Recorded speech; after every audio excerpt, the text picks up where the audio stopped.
পারি জন্ম থেকে আজ পর্যন্ত আমরা পীর ফকির নামে এই জাতীয় কোনো কিছু ছাপিনি এবং অন্যান্য কাগজগুলোতেও হিজরত একটা কাগজ ছিল সাম্প্রতিক সময় বেরোচ্ছে না হিজরতে ওই পীর ফকিরদের নিউজটা ইয়া হতো না এটা হয়তো একটি বিজনেস পারপাসে বা অ্যাডভার্টাইজমেন্ট পারপাসে তারা হয়তো ব্যবহার করে থাকেন যেসব পেপারগুলো করেন এবারে আমি যে ব্যাপারে আপনার সঙ্গে কথা বলছিলাম কিন্তু এখানে একটা জিনিস যোগ করা যায় যে আসলে এই তাবিজ কবজ ইত্যাদির নামে পীর আসান সকল মুশকিল আসান করে দেওয়ার যে এই বিষয়টা যে সত্য বাস্তবভিত্তিক বৈজ্ঞানিক নয় বা ধর্ম এলাও করছে না এটা সত্য এবং আমার মনে হয় সংবাদপত্র সাথে সংশ্লিষ্ট সকলে এই বিষয়টি আরো গুরুত্বের সাথে দেখবেন এবং পাঠকরা সেই বিষয়টি তাদের অবহিত করবেন অবশ্যই আপনারা নিশ্চয়ই যারা অনুষ্ঠান দেখছেন তারা পত্রপত্রিকার কাছে বা ইতিমধ্যে পৌঁছে দিয়েছেন যে তারা ব্যাপারটাকে কিভাবে দেখছেন আমরা এবার কথা বলছিলাম বস্তুনিষ্ঠতা হ্যাঁ এর আগে আপনি আবার আমাকে প্রশ্ন করেছেন ডাইরেক্টরি সম্পর্কে আমি হয়তো কলারের জন্য আমরা ডাইভার্ট হয়েছিলাম আপনি নিশ্চয়ই লক্ষ্য করেছেন মিডিয়া মহল লিমিটেড একটি সংবাদ সংস্থা এই প্রথমবারের মতো ব্রিটেনে একটি বাংলা ডাইরেক্টরি প্রকাশ করলো তো এই বাংলা ডাইরেক্টরিতে আমরা ধরেন আমাদের ব্যবসায়ী যারা আছে এদের ফ্রি নাম ঠিকানা ফোন নাম্বারটা ছাপা হয়েছে এতে ভালো হয়েছে সেটি হলো যে সবাই অন্তত একটা ডাইরেক্টরি হাতে নিয়ে এটা ডায়েরির মতো একটা ডাইরেক্টরি হাতে নিয়ে সে কি করতে পারছে যে কোনো ব্যবসায়ী বাংলাদেশি উল্লেখযোগ্য পরিমাণ ব্যবসা এখানে এসেছে যে কোনো ব্যবসায়ীকে ফোন করতে পারছে যোগাযোগ করতে পারছে এমনকি ইংরেজিতে হওয়ার কারণে ওয়াইডার কমিউনিটি মেইনস্ট্রিমের ব্যবসায়ী যারা আছেন তারাও আমাদের ব্যবসায়ীদের সম্পর্কে খোঁজখবর নিতে পারছেন বা সম্পৃক্ত হতে পারছেন আর যারা বিজ্ঞাপন দিয়েছেন তারা তো বিস্তারিত তাদের উপস্থাপন করতে পেরেছেন আমরা যেমন এখানে দেখছি যে ব্রিটেনে ইন্ডিয়ান অনেকগুলো গ্লসি ম্যাগাজিন হয় ব্রিটেন থেকে কি বাংলা কোনো গ্লসি এ ধরনের ম্যাগাজিন হয় বাংলাদেশি কোনো উল্লেখযোগ্য ম্যাগাজিনে সাম্প্রতিক সময় এক দুইটা কার্যক্রম শুরু করেছে যেমন আমরা যে আগে যে অন্যান্য কাগজের কথা বলছিলাম মাঝে যেমন মাসিক দর্পণ কিংবা খাড়ি সাম্প্রতিক সময়ে যেটা শুরু হয়েছে এরকম এর আগেও আরো লন্ডন বিচিত্রা বা অন্যান্য নামে বেশ কিছু উদ্যোগ প্রতিফলিত হয়েছিল কিন্তু এখনো এরা যথার্থভাবে সবার দৃষ্টি আকর্ষণ করতে কতটা সক্ষম হয়েছেন সেটা বলার এখনো সময় আসেনি এরপরে আমরা আসবো নিউজের বস্তুনিষ্ঠতা সম্পর্কে আমাদের নিউজের বস্তুনিষ্ঠতা কিরকম মানে আমি তো বলবো যে আমাদের সংবাদপত্রে নিউজের বস্তুনিষ্ঠতা আমরা সবাই চেষ্টা করছি তবে এক্ষেত্রে সীমাবদ্ধতা প্রচুর বিশেষ করে যে সীমাবদ্ধতা আমরা লক্ষ্য করি সেটা হলো যে সংবাদপত্রে এখানে যেহেতু ব্যয়বহুল কম সীমিত সংখ্যক স্টাফ নিয়ে কাজ করতে হয় ফলে সবকটি নিউজে সবসময় সরেজমিন গিয়ে প্রকৃত অবস্থা প্রকৃত ঘটনার খবর নেওয়া সম্ভব হয়ে ওঠে না এক দুই হলো সভা সমাবেশ এখানকার নিউজের একটা গুরুত্বপূর্ণ দিক জি আপনারা প্রতিনিয়তই বিভিন্ন রকম সভা সমাবেশ সমাবেশকে আমরা গুরুত্ব দিই নানান কারণে একটা হলো যে আমাদের মানুষ এখনো যে সেবামূলক কর্মতৎপরতা সম্পৃক্ত এটাকে আমরা উৎসাহিত করি সভা সমাবেশ সাধারণত দেখবেন Balaganj education trust Jagannathpur education trust কিংবা আলমাখা এডুকেশন ট্রাস্ট কিংবা অমুকখানে স্কুল তমুকখানে কলেজ এইসব এরা করছেন এবং আপনি জানেন যে হাজার হাজার পাউন্ড প্রবাসীরা দান করছেন এইসব খাতে এবং এইসব নিয়ে অথবা রাজনৈতিক সম্পৃক্ততাও থাকে রাজনৈতিক কিংবা প্রতিবাদ বা অধিকার আদায় আন্দোলন এমনকি সম্বর্ধনা যদিও আমরা অতটা উৎসাহিত করি না তারপরেও এটা সত্য একজন মানুষ ভালো করেছে বলে তাকে যে সম্মাননা প্রদান করা হলো অন্যরা এত উৎসাহিত হচ্ছে এবং এই খবরগুলো সংবাদপত্রের গুরুত্বের সাথে ছাপা হয় কিন্তু সবকটি অনুষ্ঠানে হয়তো বা স্টাফ রিপোর্টার কিংবা একজন করেসপন্ডেন্ট সেখানে হাজির হতে পারেন না ডিপেন্ড করতে হয় এদের প্রেস রিলিজের উপর এখানে আমি আপনাকে একটু বলতে যাচ্ছি আমি প্রত্যেকটি সংবাদপত্রকে দায়ী করতে যাচ্ছি সুরত মিয়া বা মুঘল মিয়া হত্যার বিচার আমি দেখেছি যখন সুরত মিয়া হত্যার বিচারের রায় ঘোষণা করা হলো সাম্প্রতিককালে এটি নিয়ে আপনারা বেশ ফলাও করে প্রত্যেকটি পেপার আপনারা ভালো ইনিশিয়েটিভ নিয়েছেন এবং লিখেছেন কিন্তু সময়ের সঙ্গে সঙ্গে আপনারা কিন্তু হারিয়ে গেছেন বা ভুলে গেছেন আমি একটু শেষ করি ভুলে গেছেন এর ফলে হয় কি আপনারা পেপারগুলো যদি সোচ্চার না থাকেন আপনারা পত্রপত্রিকাগুলোতে যদি রেগুলার রিমাইন্ড করে না দেন জনগণকে প্লাস গভর্নমেন্টকে আমরা ন্যায্য বিচারটা পাই না ন্যায্য দাবিটা পূরণ হয় না তো এই ক্ষেত্রে আপনাদের ভূমিকাটা কি আসলে দেখেন আমি আগে আরেকটা প্রসঙ্গে সেই কথাটি এসেছিল এখন সুন্দর ডাইরেক্ট প্রশ্ন হওয়ায় আমি যেটা বলতে পারি যে আপনি তো জানেন যে সংবাদপত্রে একই জিনিসকে বারবার লেখা যায় না লেখার একটা তরিকা থাকে এই তরিকাটা আপনি দেখেন আমরা কি তরিকা করছি যেমন আপনি লেখা করেছেন যে কোনো বড় সভা সমাবেশ হলেই যে প্রবাসীদের দাবি দেওয়ার মাঝে সুরত মিয়া মুঘল মিয়া থামাতে হচ্ছে সাইদ ভাই, একজন কলার রয়েছেন, তার আমরা ফিরে আসব, এটি অত্যন্ত মানে গুরুত্বপূর্ণ বিষয়। দেখি লাইনে কে রয়েছেন। হ্যালো, আসসালামু আলাইকুম। হ্যালো, আসসালামু আলাইকুম। ওয়ালাইকুম আসসালাম। জি, আপনাকে ধন্যবাদ জানাচ্ছি একটা সুন্দর অনুষ্ঠান করার জন্য। খুব ভালো লাগছে। আমরা তো অনেক কিছু জানতে পারি না, কারণ আমরা তো সব পেপার পড়তে পারি না। তো আমি একটা বিষয় জানতে চাচ্ছি যে কোন কোন পত্রিকায় দেখা যায় যে খুব কোন দলকে খুব বেশি প্রাধান্য দিয়ে থাকে। তা আমার মনে হয় যে এটা কি ঠিক? উনি আপনার এখানে যে আজকে অতিথি আছেন তার কাছে জানতে চাচ্ছি যে ওনার দৃষ্টিকোণ থেকে উনি কি এটা সাপোর্ট করেন যে কোনো দলকে প্রাধান্য দিয়ে থাকা? ধন্যবাদ আপনাকে আপনার প্রশ্নের জন্য, ধন্যবাদ আমাদের অনুষ্ঠান দেখবার জন্য এবং ফোন করবার জন্য। এটা খুব সুন্দর প্রশ্ন। এই প্রশ্নটা আগে একবার আমরা একটা প্রশ্নের অংশ হিসেবে নিয়ে এসেছিলাম। আসলে কখনো কোন কোন দলের পক্ষে লক্ষ্য করা যেতে পারে, সাধারণত লক্ষ্য করা হয়, কিন্তু এটা উচিত নয়। তবে পাঠকদের মাঝে কখনো বিভ্রান্তির কারণ হয়, যেমন আমি আগে বলেছিলাম যে একজনকে হয়তো হাইলাইট করা হয়েছে, একজন পাঠক এই কাগজটি একবার দেখেছেন, কিন্তু নিয়মিত পড়লে দেখতে পারতেন যে এই পত্রিকার হয়তো পলিসি এরকম যে আমাদের যেহেতু বাংলা সংবাদপত্র, বাংলাদেশের যে কোনো জাতীয় গুরুত্বপূর্ণ ব্যক্তিত্ব এখানে আসলে তাকে গুরুত্বের সাথে তুলে ধরা হয়। তাহলে তিনি ৫, ৭টা বা 10টা ইস্যু দেখলে বুঝতে পারতেন আর ৩ ইস্যু আগে ঠিক অন্য পার্টিকে গুরুত্ব দেওয়া হয়েছে। আর আরেকটি জিনিস আমরা এখন গুরুত্ব দেওয়ার দাবি রাখি, আমি মনে করি সবাই গুরুত্ব দেওয়া উচিত। যেমন আমরা ধরেন একজন বড় রাজনীতিক আসেন, তাকে খুব গুরুত্ব দিলাম, কিন্তু একজন সায়েন্টিস্ট, একজন অর্থনীতিবিদ আসতেন, তাকে গুরুত্ব দেব না কেন? কিংবা শিল্পী, একজন ভালো শিল্পী, কিংবা একজন বড় আলিম আসলেন, অর্থাৎ যার অনুষ্ঠানে 500 লোক যাবে তাকে আমি কেন মূল্যায়ন করব না? রাজনীতিকের অনুষ্ঠানে 100 লোক গেল, তাকে গুরুত্ব দিলাম, কিন্তু একজন বড় আলিম আসলেন, একজন বড় জ্ঞানী ব্যক্তিত্ব আসলেন, শিক্ষাবিদ আসলেন। সাইদ ভাই, আপনাকে একটা প্রশ্ন, সেটি হচ্ছে সম্প্রতিকালে আমরা দেখেছি যে মাটির ময়না চলচ্চিত্রটি অস্কারের জন্য শর্ট লিস্টেড হয়েছে এবং প্রথম বাংলা ছবি, বাংলা সাহিত্যের ইতিহাসে সম্ভবত, আমি যদি ভুল না বলি, তাহলে এটাই প্রথম বাংলা ছবি যে অস্কারের জন্য শর্ট লিস্টেড হয়েছে। আমরা কিন্তু পার্শ্ববর্তী দেশ ভারতে একটা ছবি নমিনেশন পাওয়ার পরে আমরা দেখেছিলাম কি ব্যাপক হইচই। আমরা সবাই জানি, ঘরে ঘরে এটি প্রকাশিত হয়েছে, প্রচারিত হয়েছে এবং ঘরে ঘরে পৌঁছে গেছে। আমরা কিন্তু আমাদের এই ছবিটির ব্যাপারে আমরা এখানে মেইনস্ট্রিম পেপারগুলোতে দেখেছি তার তার এই ছায়াছবি নিয়ে কত লেখা, কাটতি এবং হিউজ প্রশংসা না হোক, সমালোচনা হোক, গঠনমূলক সমালোচনা হোক, সেখানে আমাদের পত্রপত্রিকাগুলো, আমি বলতে বাধ্য হচ্ছি, ঠিক ওভাবে হাইলাইট করে নাই। এটা কারণ আছে, আমাদের সংবাদপত্রের এটা প্রথমেই দায়টা দেওয়া যায় না, এখানে সংবাদপত্রের ব্যাপারটা আমি বলবো।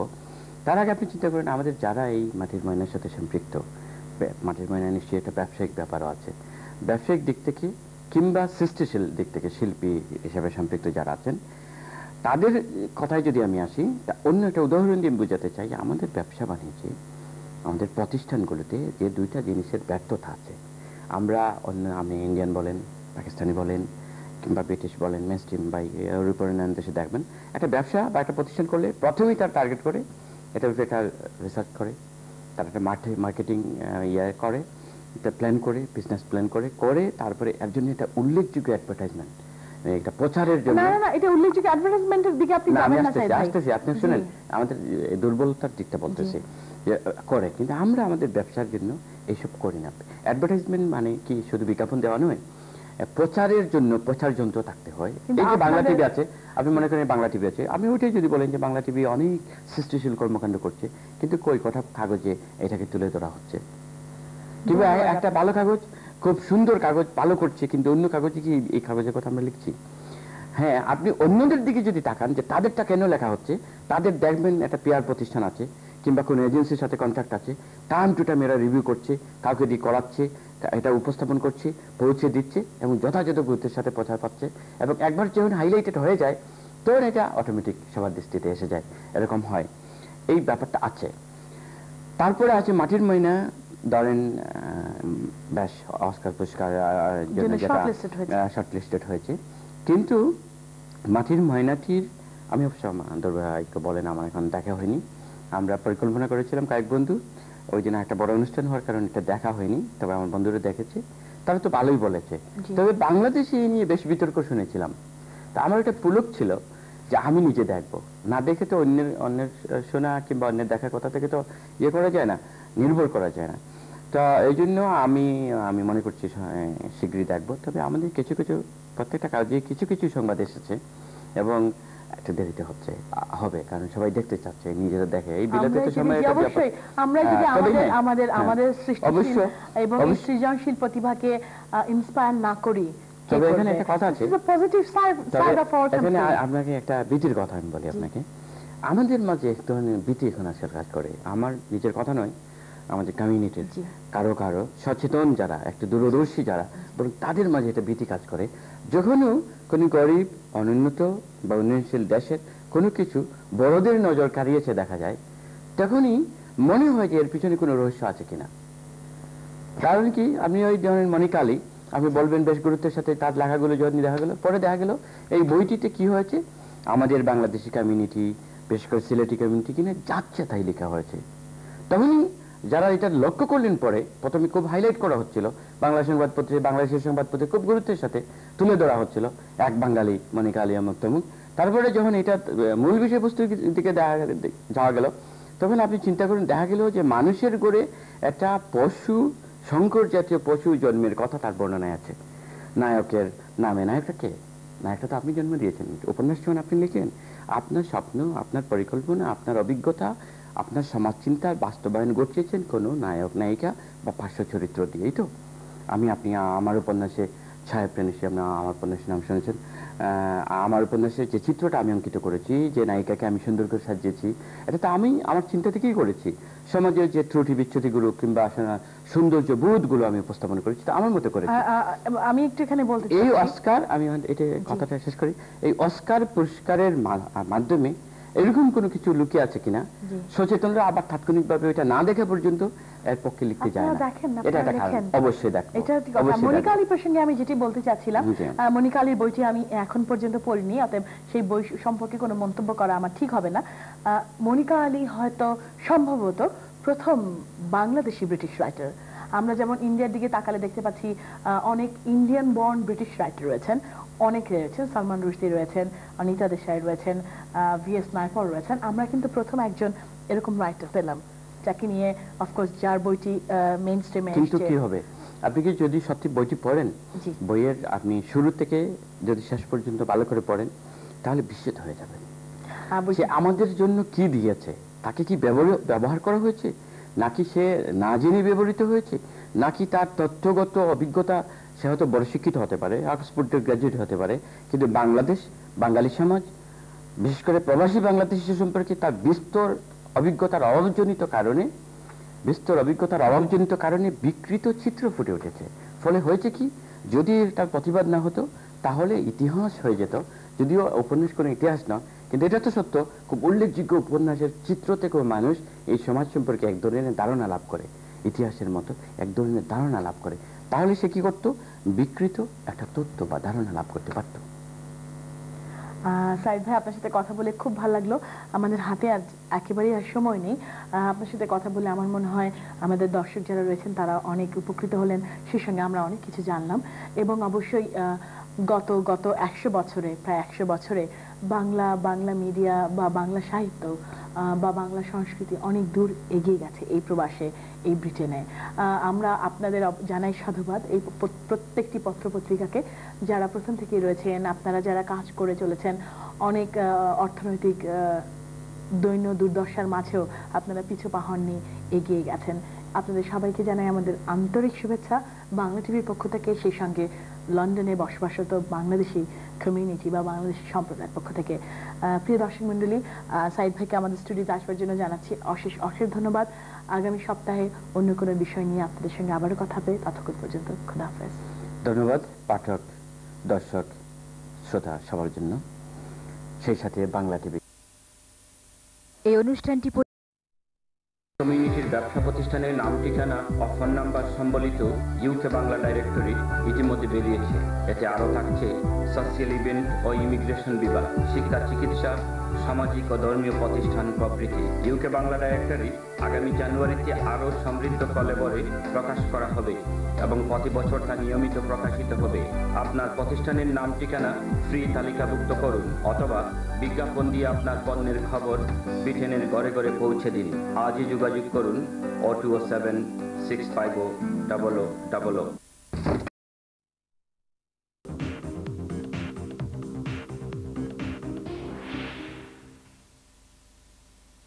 এখন শুরু হচ্ছে যথাবিধি সংবাদ পর্যালোচনা।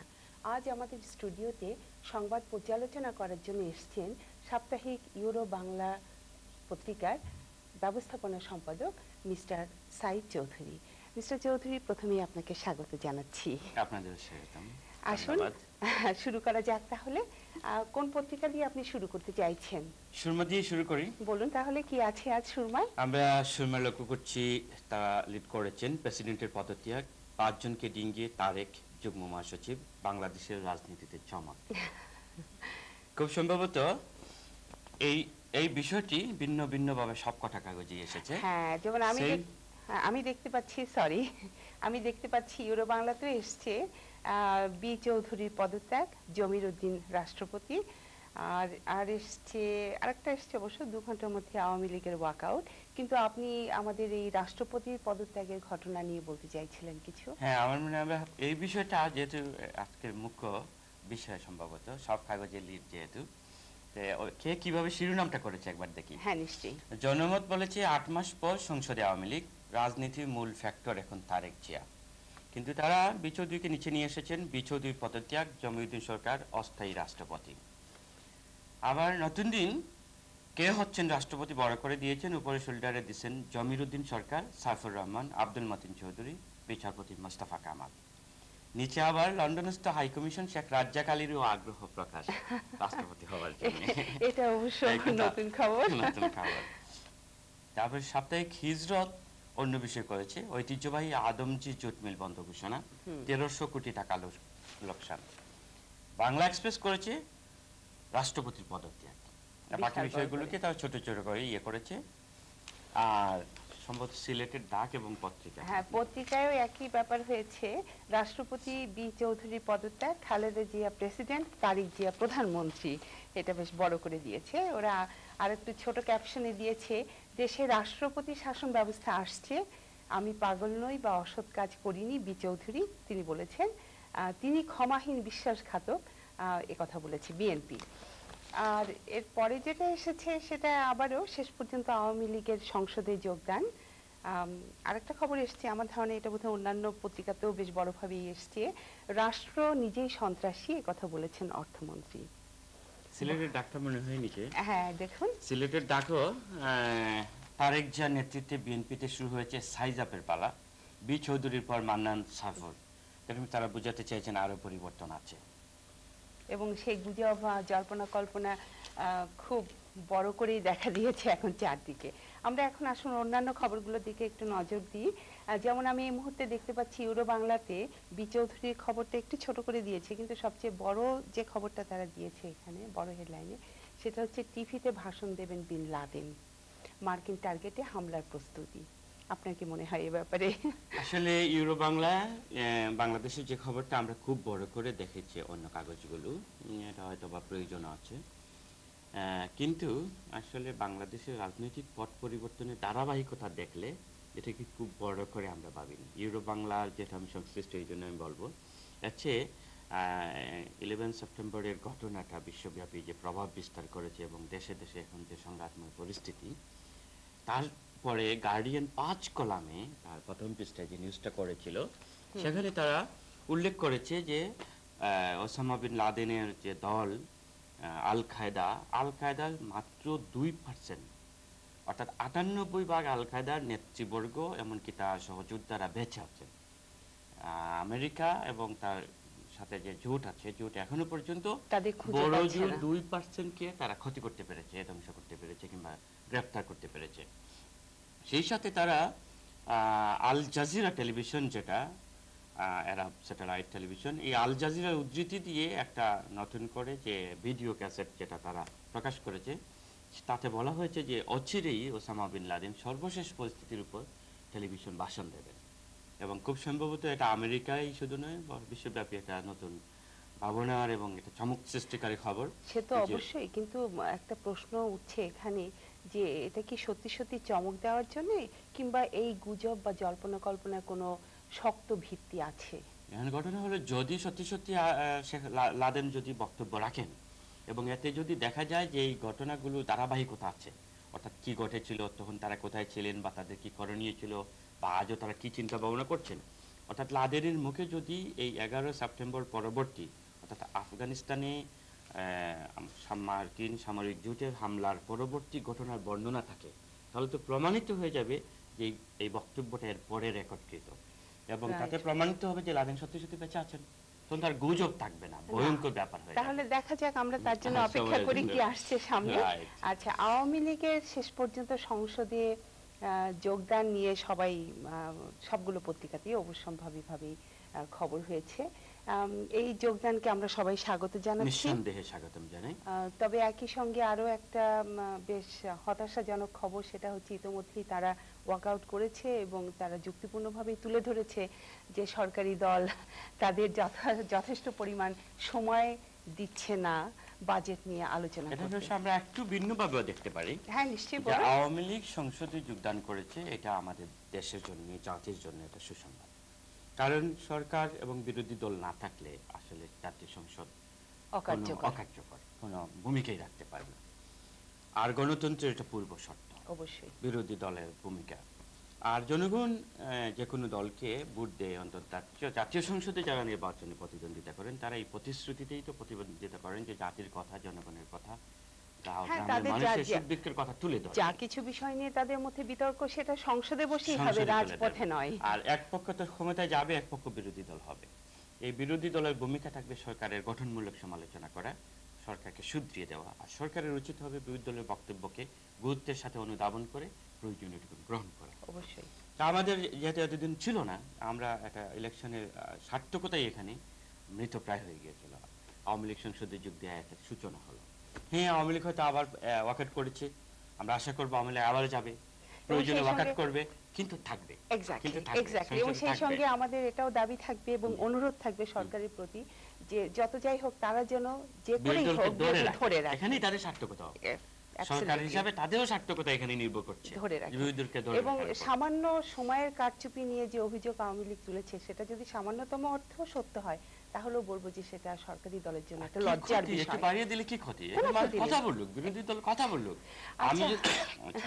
আসুন আমরা এখন একটু সন্ত্রাস নিয়ে কথা বলি, কেননা সন্ত্রাস লালিত এবং পোষিত হচ্ছে আমাদের পত্রপত্রিকার খবর অনুযায়ী বাংলাদেশের দুটি প্রধান দল দ্বারাই। তো এখন বলছেন অর্থমন্ত্রী নিজেই যে রাষ্ট্র নিজেই সন্ত্রাসী। আসলে আপনার বক্তব্য? এটা হয়েছে কি, অর্থমন্ত্রী নিজে এই বক্তব্যটি রাখেননি বলে ইতিমধ্যে সংবাদপত্রে বিবৃতি দিয়েছেন। তিনি অবশ্য বলছেন যে তার কথাকে ভিন্নভাবে ব্যবহার করা হয়েছে। বাংলাদেশের সংবাদপত্রে এটা অনেক সময় হয়েও থাকে, কারণ দেখা যায় যে একজন বক্তব্য রেখেছেন, সংবাদদাতা হয়তো তার কেদংশ শুনেছেন কিংবা রেডিও বা টেলিভিশনে শুনছেন, হয়তো রিপোর্ট করে ফেলেছেন, আর বাইরের কাগজগুলো ওইগুলো ফলো করে বিদায় বাইরের কাগজেও চলে আসে বক্তব্যটা। সাইফুর রহমান প্রতিবাদ করেছেন, কিন্তু সেটা বড় কথা না। তিনি সন্ত্রাসী বলেছেন কিনা সেটা বড় কথা না, দেশে সন্ত্রাস হচ্ছে সেটাই বড় কথা হচ্ছে। এবং আপনি নিশ্চয়ই ইতিমধ্যে লক্ষ্য করেছেন, আপনি সংবাদপত্রেরই লোক, যে লুৎফুজ্জামান বাবুর ইতিমধ্যেই থানায় একটা জেনারেল ডায়েরি করেছেন, জিডি করেছেন, তাকে হুমকি দেওয়া হচ্ছে। সন্ত্রাস যে হচ্ছে এটা সন্দেহাতীত। হ্যাঁ, কেন হচ্ছে আমরা যদি পিছন দিকে যাই তাহলে অনেক কথা চলে আসে। কারণ দেখা যাচ্ছে যে প্রধান দুটি দল রাজনৈতিক সন্ত্রাসীদের আশ্রয় প্রশ্রয় দিচ্ছে, এবং এই আশ্রয় প্রশ্রয় যতদিন বন্ধ হবে না, সন্ত্রাস সমাজ থেকে নির্মূল করা সম্ভব নয়। অবশ্যই। কাজেই রাষ্ট্র সন্ত্রাসী না রাজনৈতিক দল সন্ত্রাসী না সরকার সন্ত্রাসী না বিরোধী দল সন্ত্রাসী চিহ্নিত করবার আগে সন্ত্রাসীদের প্রশ্রয় না দিয়ে সন্ত্রাস নির্মূলে অঙ্গীকারবদ্ধ যদি সবাই হই এবং সত্যিকার অর্থে যদি উদ্যোগী হই, তাহলে সন্ত্রাস নির্মূল হয়ে যাবে, কাউকে দায়ী হতে হবে। হ্যাঁ, কিন্তু কথা হলো এখন বিড়ালের গলায় ঘন্টাটা বাঁধবে কে? আসলে এটার একটা সহজ পদ্ধতি আছে। হ্যাঁ, বলুন। সবাই যদি আমরা উদ্যোগী হই, কাউকে যে তুমি করো না বলে আমি যদি করি, বিরোধী দল করো না বলে যদি সরকারি দল শুরু করে দেয়, বিরোধী দল যদি শুরু করে দেয়, মানে শুরু করে দিলেই হলো। আমরা সকলের প্রতি এই মিনতি করতে পারি, সকল ক্ষেত্রে আমরা অন্যের দিকে অপেক্ষা করছি না, ভালো কিছু হলে নিজে থেকে কেন শুরু করছি না? সেই দেখুন, এখানে পত্রিকা আরেকটি খবর এসছে, সকল ব্রিটিশ বর্ণবাদী, এই স্বীকারোক্তি দিয়েছেন পাবলিক প্রসিকিউশন ডাইরেক্টর। এই খবরটা আসলে তোলপাড় সৃষ্টি করেছে, শুধু ব্রিটেনে নয়, ইউরোপীয় রাজনীতিতে উন্নত দেশগুলোকে ভাবিয়ে তুলেছে। এবং সত্যি কথা বলতে কি, এটা একটা সহজাত প্রবৃত্তি, ন্যাচারালি কিছু ব্যাপার থেকে যায়। প্রসিকিউটর জিনিসটাকে যেভাবে বলেছেন, এটা তার সাহসিকতা, এবং তিনি একটা সত্যকে অকপট তুলে স্বীকারোক্তি করেছেন। তবে একটু অন্যভাবে বলা যায় যে মানুষের কিছু সহজাত প্রবৃত্তি আছে, একে নিয়ন্ত্রণ করেই মানুষ সভ্য মানুষ। মানুষের মাঝে দুই ধরনের প্রবৃত্তি তো আছে, মনুষ্য প্রবৃত্তি আবার পশু প্রবৃত্তিও। এই কাজটা হলো পশু প্রবৃত্তি। এইটা থেকে উঠে আসার কারণেই উন্নত বিশ্ব বা উন্নত সমাজ, উন্নত সোসাইটি। ব্রিটিশ সমাজে সবাই কিন্তু সমান না, এটা আমি আবার একমত। আমার ধারণা তিনি আপনার হয়তো সঙ্গে সবাই অনেকেই বলেছেন একমত এই জন্য, নন। হ্যাঁ। হয়তো বলেছেন যে মেজরিটি মাস্ট বি কাউন্টেড, তিনি হয়তো মেজরিটিকে আধিক্য দিতে গিয়ে সবাই বলেছেন, এবং এটা হয়তো তার যুক্তিতে ঠিক আছে, এবং ব্রিটিশ হিসাবে তার এই বলাটাও হয়তো ঠিক আছে। কিন্তু আমি এই ব্রিটেনে একজন বসবাসকারী হিসাবে আমার পরিচালনায় আমি দেখছি যে মানুষ হিসাবে সকল সমাজে, সকল দেশে সবাই সমান্তরাল হয় না, এবং এই বর্ণবাদ খারাপ থাকে, বর্ণবাদের তাকে, এই বর্ণবাদ কিন্তু আমাদের মধ্যেও আছে। অবশ্যই এই যে বিদ্বেষ এবং এই যে মনোভাব, এটা থেকে আমরা আমাদের নিজেরাও দেশে মুক্ত নই। অঞ্চল ভিত্তিক আছে, অঞ্চল ভিত্তিক আঞ্চলিকতা আছে, তারপর শহুরে গ্রামে আছে, আবার গ্রামে গ্রামে একটা উন্নত গ্রাম অনুন্নত গ্রামকে অবহেলার চোখে দেখে, এরকম ব্যাপার আছে। হ্যাঁ, অবশ্যই। আচ্ছা, বর্ণবাদের আক্রমণে দুটি ছেলে বাঁচার জন্য লড়াই করছে, এই খবরটা আপনি দেখেছেন নিশ্চয়ই? এই ক্ষেত্রে শুনবাতে এসেছে খবরটা। এই ক্ষেত্রে আমাদের উদ্বেগের আরো অনেক কারণ আছে।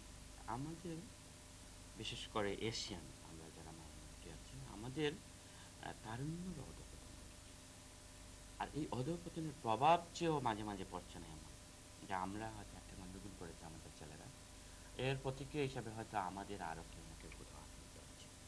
আর উল্টা আছে, যেমন আমরা যে আস্তে আস্তে এস্টাবলিশড হয়ে যাচ্ছি, আমাদের নতুন প্রজন্ম শিক্ষাক্ষেত্রে, চাকরির ক্ষেত্রে, নানা ক্ষেত্রে প্রতিষ্ঠিত হচ্ছে, কারণে কারো ডাক্তার বিশেষ করে ব্যবসায়িক ক্ষেত্রে ব্রিটিশের মাঝে এরকম আছে যে কর্নারে আমার দোকান, আমার কাছে যদি আরেকজন ভালো দোকান করে আমার ক্ষতি হচ্ছে, আমি অর্থনৈতিক কারণে হোক, সামাজিক কারণে হোক, তার প্রতিদ্বন্দ্বী হয়ে যাচ্ছে।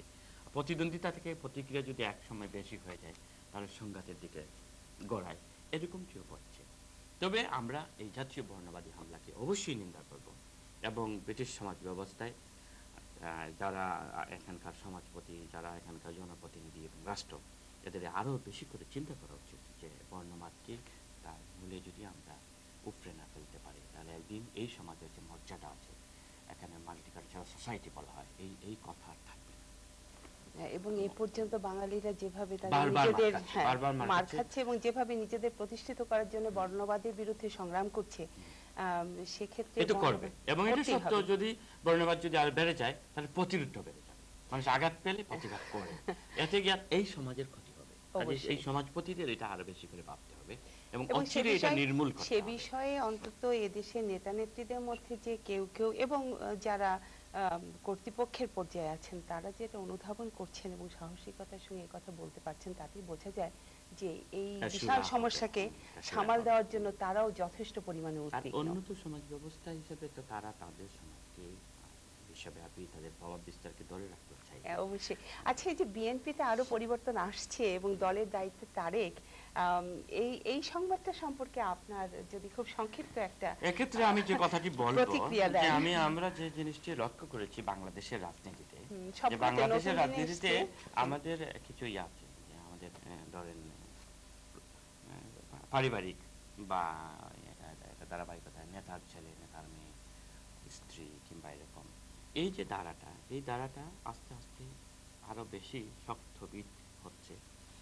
আমি ঠিক সরাসরি বিরোধী নই, ক্ষেত্র বিশেষ যোগ্য যদি হয়, বাবা যোগ্য হলে সন্তানের উপরে প্রভাব পড়তেই পারে, স্ত্রীর উপরে তার প্রভাব পড়তেই পারে, কিন্তু এটা এমন হওয়া উচিত নয় রাজতন্ত্রের মতো যে সেই শুধু যোগ্য হবে আর সমাজের আর কেউ যোগ্য নয়, সমাজের আর কাউকে এই দায়িত্বটি না দিয়ে তার সন্তান বা তার ছেলে মেয়েকে, স্ত্রীকে। সেজন্য কি আপনি মনে করেন যে এই কারণেই তারেকের যেভাবে এই দলে তাকে বিশেষ একটা দায়িত্ব দেওয়া হলো আরো 5 জন ঊর্ধ্বতন এবং দীর্ঘদিনের প্রবীণ যারা রাজনীতি করেছেন তাদেরকে নিয়ে যেভাবে তাকে 1 নম্বর যুগ্ম সচিবের পদ দেওয়া হলো, আপনি কি সেদিকে ইঙ্গিত করছেন? আরো কিছু কথা আছে।